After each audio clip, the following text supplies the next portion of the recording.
ça fait 6 ans que je m'intéresse à la politique, quoi. À la fin de François Hollande, à la fin de son mandat, j'ai commencé à écouter les meetings de Macron, de Marine Le Pen et tout ça. Le ref, il s'est tapé les meetings de Marine Le Pen, Macron et tout, quoi. Vous vous rendez compte ou pas ? Tout le monde n'a pas le même niveau d'éducation politique. En France, la seule éducation politique par laquelle on passe un petit peu tous, c'est au collège et au lycée qu'on a des cours d'enseignement moral, l'éducation civique pour ma génération.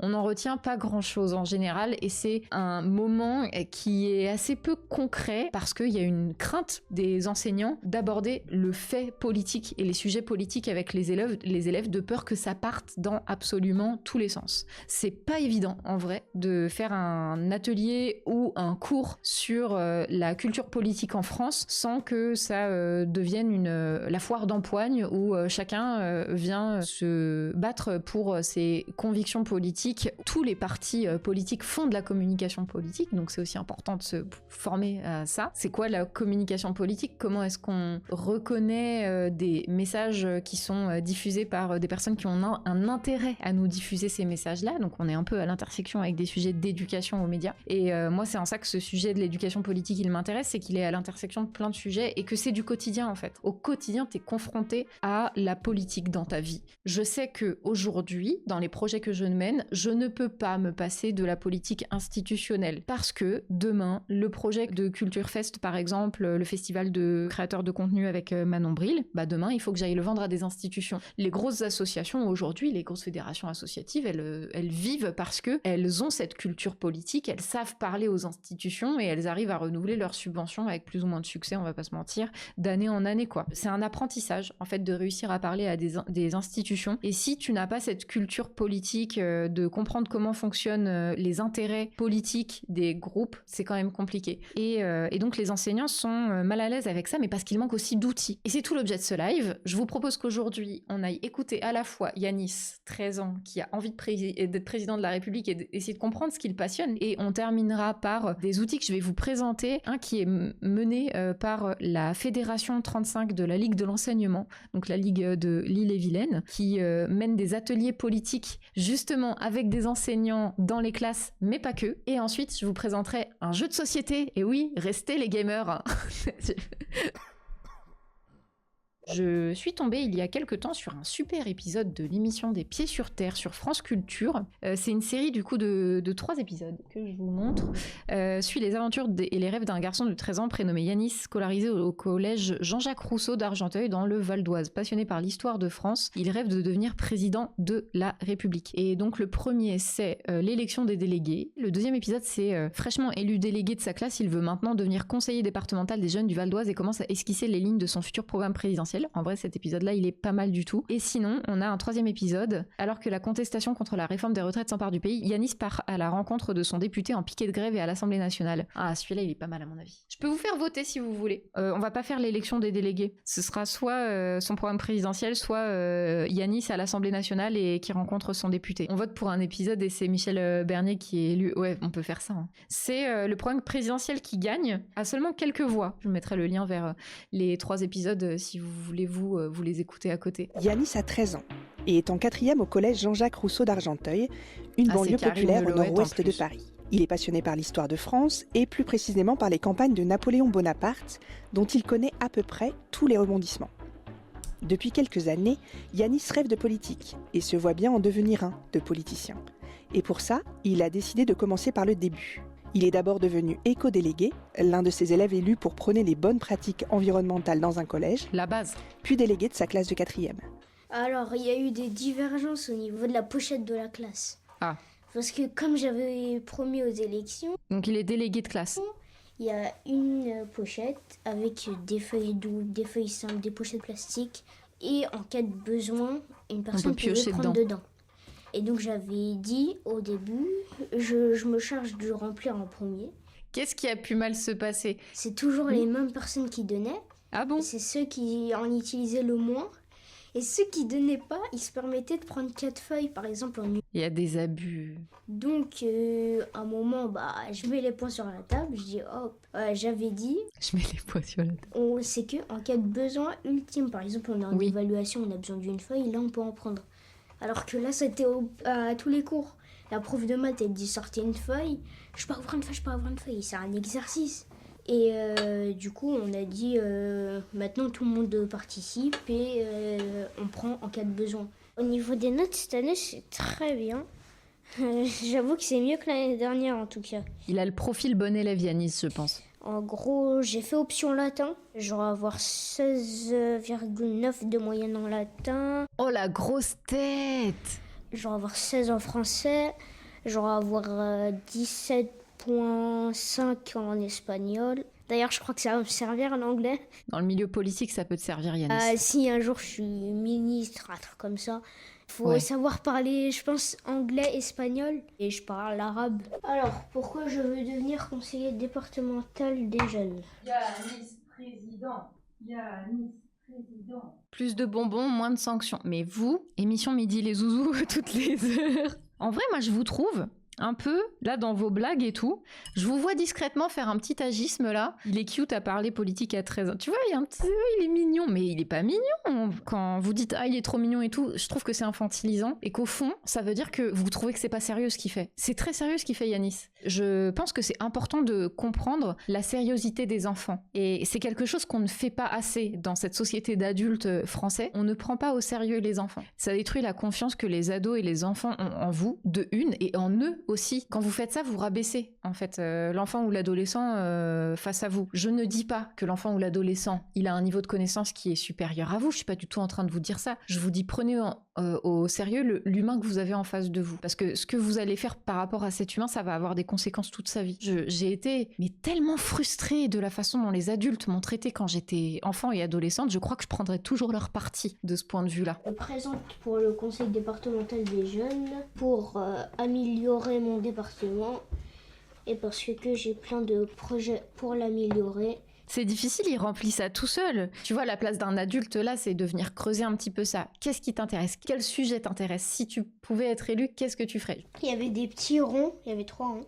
Et à côté, il y avait mais de 1 à 3, ce qui t'intéresse le plus. Et donc, en 1, les développements durables, j'ai mis. Les adultes qui gèrent les conseils d'enfants, ils savent très bien qu'ils peuvent pas demander à des enfants de 13 ans de savoir comment écrire une lettre de motivation. Du coup, pour pallier à ça, ils mettent des questions fermées. C'est malin. C'est important de guider un max, du coup, parce que forcément, ils sont pas les mêmes compétences et c'est normal. Et c'est un apprentissage. En 2, c'était la jeunesse, l'égalité des chances.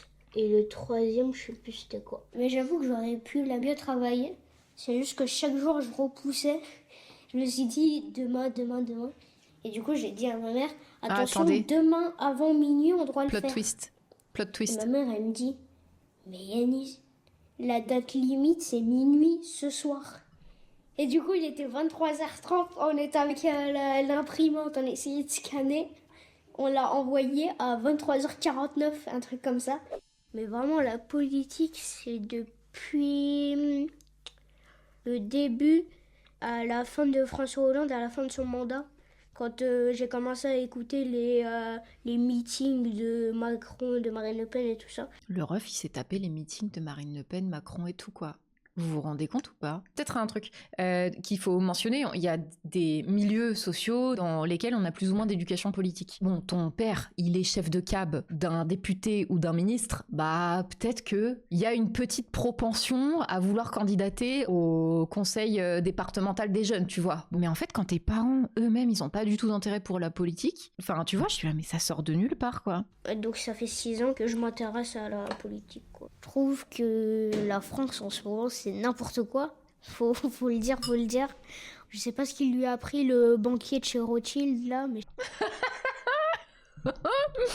Bah oui, vas-y Yanis. Les artisans, les trucs comme ça, ils commencent à disparaître. Oui. Les agriculteurs, ils sont en train de suffoquer parce qu'ils n'ont pas assez de salaire. Il n'y a pas assez de monde. Il y a 120 000 migrants qui attendent dans les camps. Et ils viennent en France pourquoi? Juste pour travailler, juste pour gagner leur vie. Ah oui, ok.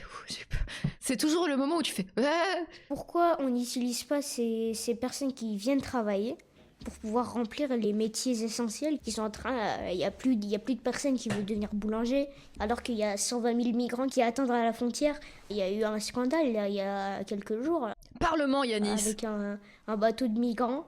Et l'Italie ne voulait pas les recueillir. Et Ça avait énervé le ministre de l'Intérieur. Donc moi, j'aimerais bien faire changer ça. Et du coup, juste des choses comme ça qui feraient juste changer la France. Par exemple, aujourd'hui, en France, il est interdit de produire sa propre électricité. Après, on se plaint qu'il y a des usines nucléaires qui sont en train de détruire le monde. Attends, pourquoi on est passé... Attends, pardon, tu dis trop de trucs. Pourquoi on est passé au nucléaire ? Quoi ? Donc moi, si un jour je suis député ou président, l'une des premières règles, ça serait tout Français peut produire son électricité. Pourquoi pas augmenter le SMIC ?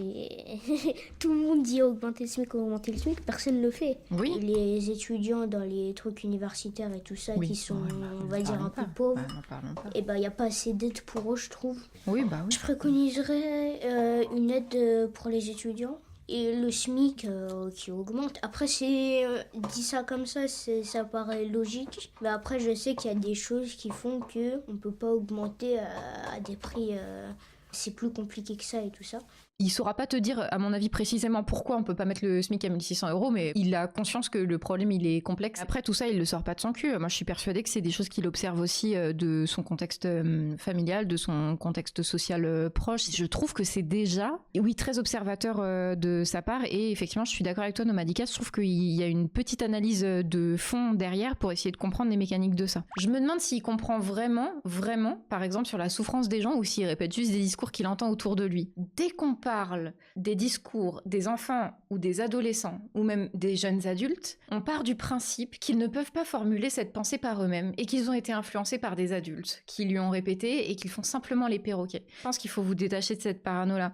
D'une, ça, c'est une des raisons pour lesquelles on n'aura jamais le droit de vote à 16 ans en France, alors qu'on a des jeunes qui sont formés politiquement et qui pourraient aller voter en pleine conscience que certaines personnes de 80 ans qui sont séniles, par exemple, tu vois. Rien ne permet de prouver que c'est parce qu'ils ont entendu ça ailleurs qu'ils le répètent, et c'est pas une raison pour laquelle on pourrait douter de son libre arbitre. Il a peut-être entendu ça, et peut-être qu'il a pris du recul par rapport à tout ça et qu'il s'est dit je trouve qu'ils ont raison en fait. Ça me saoule à quel point on part du principe que les enfants seraient des sortes de pâtes malléables. On présume que les enfants et que les adolescents vont forcément réfléchir comme leurs parents. Bien sûr, il y a des choses qu'ils répètent qu'ils ont entendues à la maison. Je dis pas que ça n'existe pas, je dis simplement que leur pensée politique ne se résume pas à ça.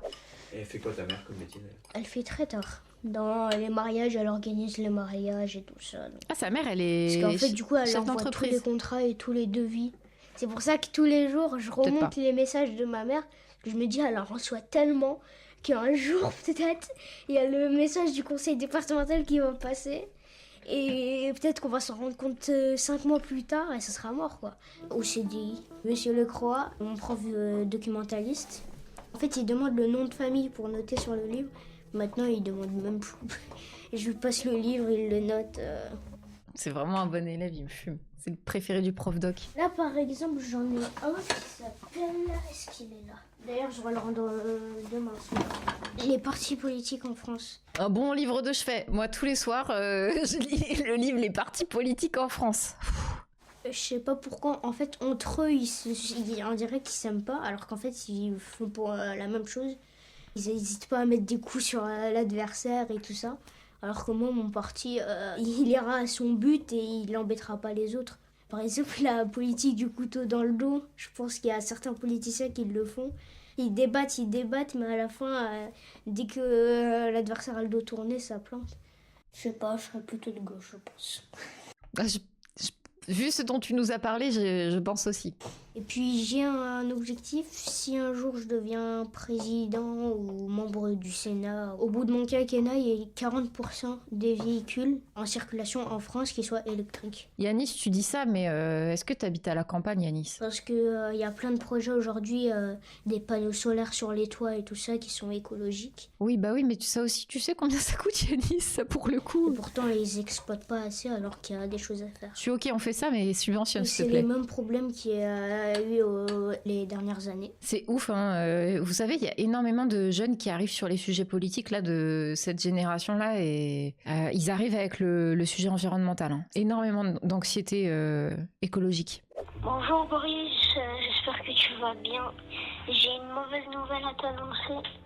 Ils nous ont envoyé un message pour dire que ils m'ont pas pris pour le conseil départemental.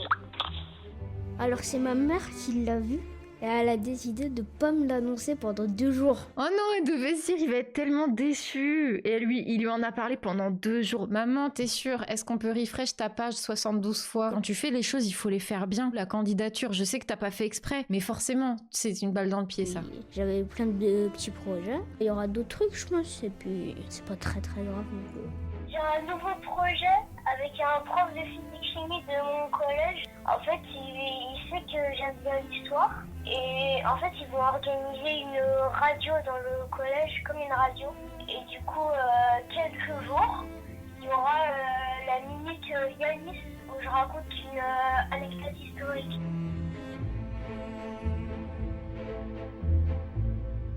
C'était un épisode de l'émission Les Pieds sur Terre qui est diffusée sur France Culture. Une série de 3 épisodes consacrés à Yanis. On en a écouté un aujourd'hui et celui-ci datait de janvier 2023. Je suis sur le site du conseil départemental des jeunes parce que moi j'aimerais bien savoir si Yanis il est allé au bout de ses rêves. Je vois qu'il y a eu un nouvel appel à candidature en avril 2024. Donc ça veut dire que Yanis là il y est allé hein. Yanis. Fais un CTRL F, Yanis, c'est une image pixelisée. Ça ne marche pas, CTRL F. Je le vois pas, désolé, hein, finito. En complément, moi je voulais vous parler de ce qu'il est possible de faire si vous voulez intéresser d'autres jeunes comme Yanis au sujet politique. Vous êtes sur un live spécial en collaboration commerciale avec la Ligue de l'enseignement, qui est, je vais le remettre dans le chat, un mouvement d'éducation populaire laïque reconnu d'utilité publique. La Ligue de l'enseignement propose des activités éducatives, culturelles, sportives et de loisirs partout en France grâce à quelques 21 000 associations et 102 fédérations départementales. Si vous avez passé le BAFA, si vous êtes allé dans un centre de vacances, si vous êtes allé dans un centre d'animation avec des activités culturelles, sportives, peut-être avez-vous croisé le chemin de la Ligue de l'enseignement qui est mon partenaire sur ce live depuis quelques temps désormais. Merci la Ligue pour la confiance. Moi j'ai appelé du coup 2 personnes à la Ligue de l'enseignement, à la fédération d'Ille-et-Vilaine, donc du 35. Ces 2 personnes, c'est Ségolène et Marion. Ségolène, elle est responsable éducation à la fédé du 35 et Marion, elle est responsable de la vie associative, de la jeunesse et de la communication. Elles ont élaboré un programme qu'elles ont proposé à des enseignants et des enseignantes de lycée. Ce qu'elles ont constaté quand elles sont rentrées dans les classes, c'est qu'il y avait beaucoup de jeunes qui disaient ouais, moi je sais c'est qui Jordan Bardella, je le vois tout le temps sur TikTok. C'est pour aller au-delà de ce simple ah ouais, je le connais, il a l'air sympa, il est marrant, il fait des TikTok marrants, qu'elles ont décidé aussi de lancer ces ateliers politiques. Vous pouvez tout à fait vous inspirer de ce type de ressources pour vous devenir des animateurs ou des animatrices de temps pour faire des ateliers politiques. Donc elles ont fait plusieurs modules, un module sur les partis politiques, sur l'histoire du droit de vote, sur la communication électorale, de l'histoire aussi de la propagande, comme on pouvait le faire en temps de guerre, mais là aujourd'hui des outils de communication sont utilisés pour faire voter dans un sens ou dans un autre. Un module sur l'opinion et l'information, un module sur la manipulation et l'argumentation. Si vous êtes un petit peu au fait de ce qu'on peut faire pour créer de la discussion en termes d'outils, il y a le débat mouvant. Donc on va poser une question qui va être clivante, à laquelle on va répondre soit par oui ou non, ou soit par pour et contre. Et les gens vont se situer dans la salle en fonction de la réponse qu'ils souhaitent donner. C'est le principe qu'a utilisé Camélia dans Étiquette de France TV /. Camélia, elle n'a pas inventé le débat mouvant. C'est un outil de l'éducation populaire depuis des dizaines d'années. Elles utilisent aussi le théâtre forum. Le théâtre forum, c'est de la mise en scène. On vous met dans une situation et on vous dit de jouer la comédie dans telle ou telle situation pour pouvoir savoir comment bien réagir face à tel ou tel problème, quoi. Elles utilisent aussi des timelines, donc c'est des frises chronologiques, tout simplement, sur lesquelles on vient coller des étiquettes pour essayer de resituer historiquement ce qui s'est passé dans l'histoire politique française, par exemple. Et puis, on peut avoir des formats aussi plus ludiques, des questions pour un champion. L'idée, c'est de venir donner une connaissance des institutions de façon un petit peu ludique, de façon à ce que les gens puissent derrière se renseigner, être plus vigilants aussi vis-à-vis des messages qu'ils reçoivent sur les réseaux sociaux, à la télé, à la radio, dans les médias, de la part d'influenceurs ou d'influenceuses, et qui ne tombent pas dans des pièges argumentatifs qui serait fallacieux. Ségolène et Marion